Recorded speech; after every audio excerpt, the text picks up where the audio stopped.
Welcome to the Facilitators Deep Dive Podcast, your podcast on your way to facilitation mastery.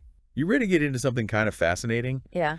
It's this idea of perceived competence. Right. And we're looking at this book, Convinced, How to Prove Your Competence and Win People Over by Jack Nasher. It's a good one. Yeah, really, really interesting stuff in here. Yeah. I think this is such a crucial topic for anybody, really. Yeah, absolutely. Because it's not just about being good at something. Right. It's about making sure people recognize and believe in your abilities. It's that extra layer. It is that extra layer, and that's what we're going to be kind of digging into today. Yeah, looking at those subtle cues that can make a big difference. Exactly. So think of this deep dive as your cheat sheet to understanding, how to project that expertise, how to win people over, even when maybe you're, in a super competitive environment. Even when you feel like you're not the most competent person in the room, Exactly. you can still make people believe that you are. Yeah, and honestly, this is stuff that can help you in any aspect of your life, whether it's your career, your personal relationships, anything. Absolutely. Where you need to, gain that trust and respect. Mm-hmm. Okay, so Nasher kicks off the book with this story that just completely blew my mind. Oh, yeah. I know the one you're talking about. It's about Joshua Bell. Yeah. World-renowned violinist. Amazing musician. Incredible. Yeah. Decided to busk in a Washington, D.C. metro station. Oh, yeah. During rush hour. During rush hour. Yeah. Like the busiest time of day. Right. With people just rushing by. Yeah. And here's the kicker. He's playing a masterpiece. Yes. On a Stradivarius violin worth millions of dollars. Millions. But get this. Most people just walked right past him. Didn't even notice. Barely even blinked an eye. Right. It's kind of wild to think about. It's amazing. Like imagine walking past, a hidden masterpiece in a museum and not even knowing what you missed. It's crazy. So what's the deal here? Why didn't people recognize Bell's incredible talent? That right there, that's the difference between actual competence Okay. and perceived competence. I'm with you. Bell's skill was undeniable, right? Oh, yeah. World-class violinist. Top of his game. But the context totally threw people off. Right. They didn't expect a virtuoso to be playing in a subway station. It just didn't compute. It didn't fit their expectation. Yeah, it's like, showing up to a business meeting in your pajamas. Right. You might have brilliant ideas. Yeah. But that outfit, it undermines you. It totally undermines your credibility. Yeah. It just doesn't make sense. It doesn't compute. It just doesn't compute. Yeah. So how does this idea of context and expectations, how does that play into how we judge competence? Well, Nasher talks about this thing called the just world fallacy. Okay. It's this deep-seated belief we have that people get what they deserve. Oh, yeah. Good things happen to good people, bad things happen to bad people. So we see somebody, struggling or in a situation that doesn't seem to match their abilities. Right. And we kind of jump to conclusions. Yeah, we make assumptions about why they're in that situation. We think, oh, well, if they were really that good, they wouldn't be in this position. Exactly. So in Bell's case, people saw him busking in the subway. And they thought he must not be that great. Yeah. Otherwise, he'd be on a concert stage somewhere. Right. It's like our brains are looking for these shortcuts. They are. They're constantly looking for ways to simplify things. Yeah. To make quick judgments. And those shortcuts can sometimes lead us astray. They can make us miss out on the bigger picture. Yeah, because sometimes extremely talented people, they face setbacks. Yeah, absolutely. Or they're just, choosing to do something a little unconventional. Right. And that doesn't mean they're not brilliant. It doesn't mean they're not competent. Right. It just means they're doing something different. So this is making me think about all the times I've, judged somebody's competence based on really superficial things. Oh, yeah. Like what they're wearing, their job title. Their office decor. Or even like their office decor. Yeah. And I realize now that those things don't always tell the whole story. They don't. So how do we break free from those snap judgments? It's tough. And make sure people are seeing our real competence? Well, it's a great question, and I think that's just the surface stuff. That's what we're going to be talking about for the rest of this deep dive. Yeah. But one of the most important things is managing expectations. Okay. Right from the get-go. I like that. And that's where this thing called the anticipation effect comes in. Anticipation effect. All right. I'm intrigued. Tell me more. Just think about this. Even when people fail at something, those who predicted they would do well are often still viewed as more competent. Wait a minute. So you're telling me that even if I mess up, Even if you don't succeed. If I initially projected confidence. If you said, I'm going to nail this. I'll still come out looking better. It's possible. Than if I had been realistic. It might seem counterintuitive. It does. But that optimism. Okay. And that belief in your own ability to solve problems that signals confidence to other people.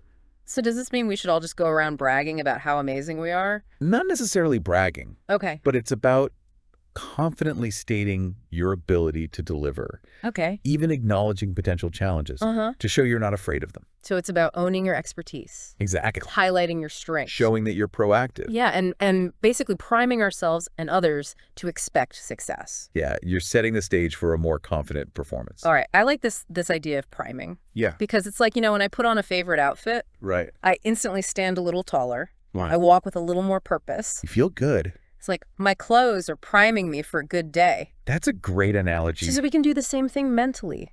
Absolutely. By, visualizing a positive outcome, giving ourselves a pep talk. Thinking about past successes. Reminding ourselves of our strengths. Exactly. Yeah, okay, this is all starting to click. Good. But what about those times when things don't go as planned? Right. We all face setbacks and failures. We do. How do we deal with those without letting them completely derail? Yeah, how do you protect your perceived competence? Yeah, how do we protect our perceived competence? When things go wrong. When things go wrong. Well, I think that's a good place to stop for now, Oh. and we'll pick up with that in the next part of our deep dive. I can't wait to hear what Nasher has to say about that. Stay tuned. Welcome back.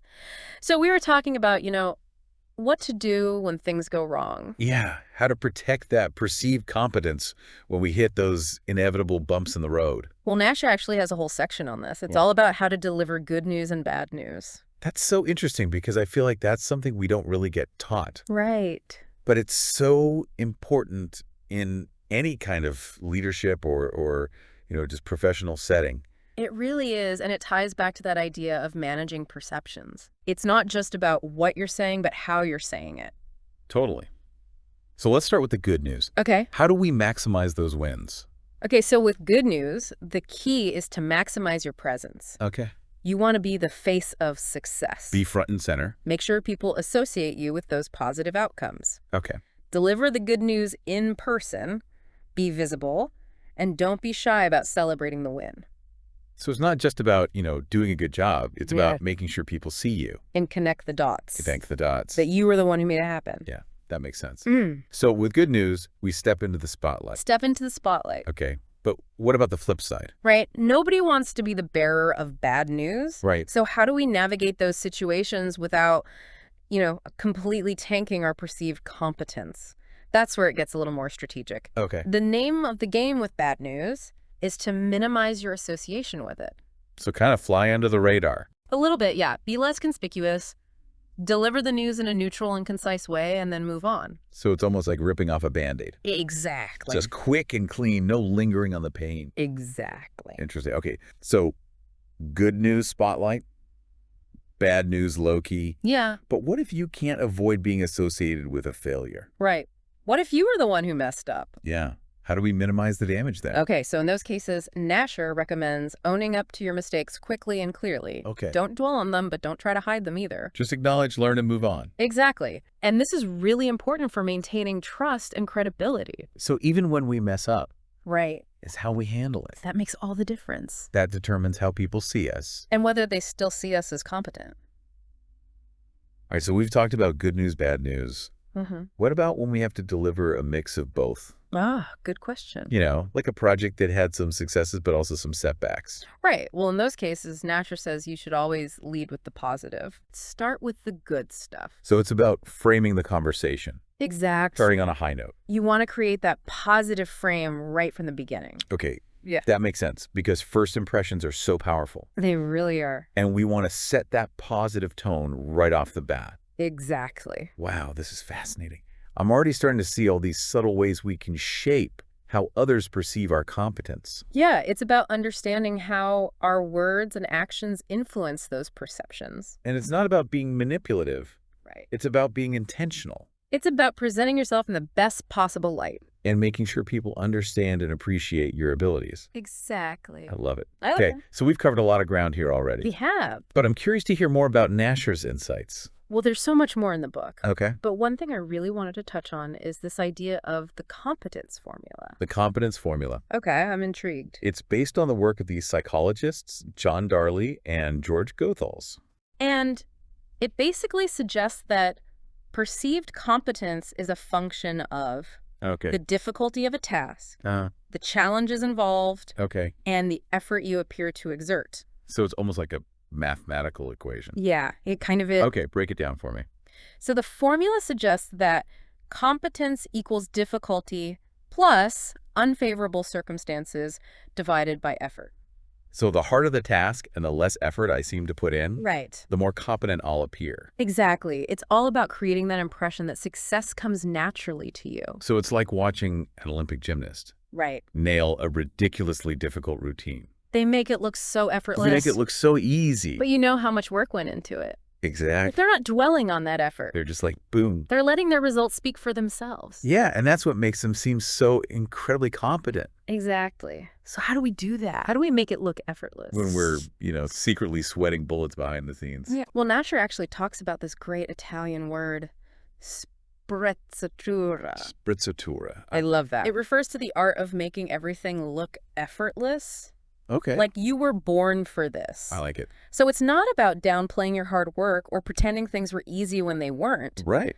But it's about highlighting the challenges you've overcome without dwelling on the effort it took.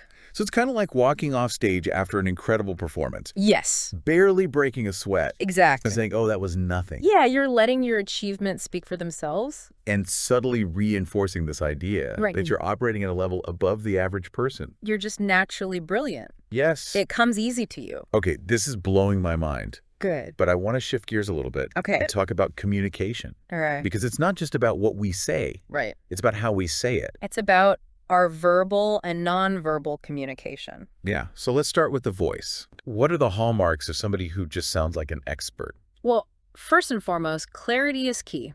Okay. Speak clearly, enunciate your words properly, maintain a moderate pace. It's like listening to a seasoned news anchor.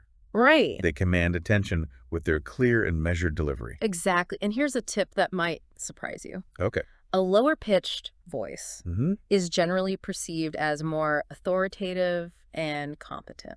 So I don't need to fake a British accent. Not necessarily. But maybe I should practice speaking from my diaphragm. A deeper voice can convey confidence and gravitas. So we've got clarity, we've got pitch. Right. What about pauses? Ah, pauses. You know those awkward silences that make me want to fill the air with nervous chatter? Yeah, we've all been there. But you're saying pauses can actually be a good thing. Strategic pauses can be incredibly powerful. Okay. We're talking about deliberate pauses Okay. before making key points. It creates a sense of anticipation, and it gives your audience time to process what you're saying. It's like a dramatic pause in a movie. Exactly. It builds suspense. Yeah. It makes you lean in, waiting for what's coming next. So use silence strategically Okay. to emphasize your message. So we're seeing a theme here. Right. Less is more. Sometimes. Okay, this is fascinating. Good. All right, so we've talked about clarity, pitch pauses. What about eye contact? Eye contact. I know it's important, but how much is too much? It's a delicate balance. Okay. Maintaining eye contact while speaking shows confidence and engagement. Okay. But when you're listening, it's perfectly natural. Okay. Even preferable to break eye contact occasionally. Okay. Signal that you're absorbing what the other person is saying. It's like a dance. Yeah. You make eye contact to connect. Yeah. Then you look away to process and reflect. Exactly. Okay. This is making so much sense. Good. So we were talking about eye contact and how to use it effectively. Yeah, and you were about to drop another counterintuitive tip. Oh, right. Well, here it is. A serious facial expression Okay. often conveys more authority than a constant smile. Wait, really? Yeah. So I should ditch the customer service grin. You don't have to be completely stone-faced. Okay. But in many professional settings, a neutral or even slightly serious expression can signal that you're focused, in control, and taking the matter at hand seriously. It's like that classic image of a judge or a CEO. Right. They command respect with that serious, thoughtful demeanor. Exactly. It's about conveying gravitas and intellectual weight. Makes sense. Yeah. Of course, genuine smiles at the right moments are still important. Absolutely. You know, for building rapport. Yeah. Showing warmth. It's all about reading the room. Right. And striking the right balance. So we've talked about voice, facial expressions. What about body language? Body language. Another crucial piece of the puzzle. Any power poses I should be practicing? It's not really about striking poses or trying to dominate the space. It's more about subtle cues that convey confidence and openness. For instance, when you're standing, try standing at a slight angle from the person you're speaking with. Interesting. Rather than directly facing them. So it's less confrontational. Right. More collaborative. Exactly. It's about creating a more open and inviting dynamic. What about when we're sitting? When you're sitting, aim for a posture that conveys both confidence and relaxation. So avoid slouching or fidgeting, but don't sit rigidly upright either. So it's finding that sweet spot. That sweet spot between I'm the CEO and I'm chilling on the couch. Exactly. Yeah. It's like Goldilocks. Find that just right posture. It's about communicating that you're comfortable, in control, and present in the moment. Exactly. Okay, this is all incredible stuff. But good. I'm already feeling more confident just thinking about these techniques. I'm glad to hear that. But there's one thing I'm still kind of curious about. Okay, what's that? And I know a lot of our listeners are probably wondering the same thing. All right. Does physical appearance really matter when it comes to perceived competence? That's a good question. And it's a bit of a sensitive topic, but I think it's important to address because let's be honest, we all make judgments based on appearances. We do. It's human nature. It is. And the research actually backs this up. Really? Studies have shown that there is a link between attractiveness and perceived competence. So there's some truth to the saying it pays to be good looking. To some extent, yes. Okay, so how does that work? Well, it ties back to that halo effect we talked about earlier. Right. One positive trait can influence a perception of other unrelated traits. Exactly. So if someone is physically attractive, we might subconsciously assume that they're also more intelligent, more capable, more trustworthy. So it's like a shortcut our brains are taking. Right. We're making quick judgments based on limited information. And those judgments aren't always accurate. Of course not. So what can we do about it? Well, I think the first step is awareness. Recognizing that we all have these biases. Right. And that they can influence our perceptions. And then what? Well, once we're aware of our biases, we can start to challenge them. We can make a conscious effort to look beyond appearances and focus on other qualities. Like actual skills and experience. Exactly. And remember, attractiveness is not just about physical features. Right. It's about how we present ourselves. Exactly. It's about our style, our grooming, our posture, even our energy and enthusiasm. So it's about putting our best foot forward. Exactly. Showing up as the best version of ourselves. Right. And that's something everyone can do. I love that message. Yeah. Because it's not about trying to fit some arbitrary standard of beauty. No. It's about authenticity. It's about being confident and comfortable in your own skin. Yes, and that confidence will shine through. And make you more attractive. And ultimately more perceived as competent. Exactly. Wow, this has been such an insightful conversation. I've enjoyed it. I feel like we've just scratched the surface of this topic. There's so much more we could explore. But I think we've given our listeners a lot to think about. I hope so. And some really practical tools. Yeah, actionable tips. To boost their perceived competence. Absolutely. So as you go out into the world, remember these key takeaways. Manage those expectations. Control the narrative. Dress the part. Speak with authority. Be your most authentic self. You might be surprised at the results. You might just convince everyone that you're the expert you truly are. That's the goal. That's the goal. Thanks for joining us on this deep dive into the fascinating world of perceived competence. It's been a pleasure. Until next time, stay curious, stay confident, and keep diving deep. See you next time on the Facilitators Deep Dive Podcast, your podcast on your way to facilitation mastery. Until next time. See you then.